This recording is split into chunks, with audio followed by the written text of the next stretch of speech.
With regards to what happens next with Iran, you say you want to be part of those conversations, that it has to be a regional dialogue as well as a global dialogue.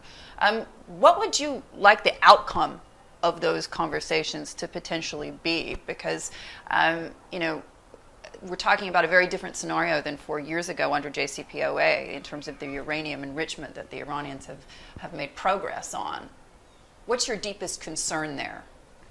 The deepest concern, of course, is that the Iranians have now blown well past the restrictions that they agreed to in the JCPOA, which is indicative of how easily they could have at any point gone forward with their nuclear program. We believe that the issue isn't just with the nuclear program, it is with the regime in Iran and its intent. So the issue with Iran is the fact that it continues to believe in imposing its will on the region, on exporting its revolution to its neighbors and beyond.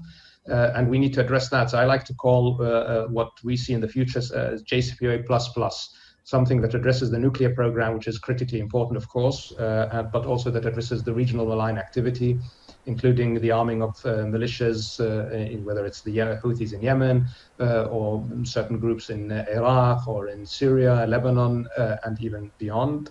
And of course, its ballistic missile programs and other arms programs, which it continues to use to spread havoc around the region.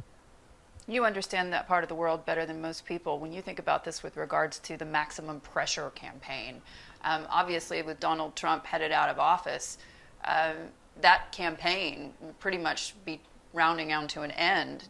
Do you believe it was a failure of policy? Did the Americans just not get it right? I think it's been successful so far. We have seen significant pressure on Iran, which has limited its ability to continue to play a negative role in Iraq. They still do, but we think that it's far reduced from where it was. We see also its ability to support the regime in Syria has been reduced as well. Lebanon, I think they are less able to act there. There is all kinds of pressure on them, but they are still able to act to some extent. But it was never going to be a quick solution.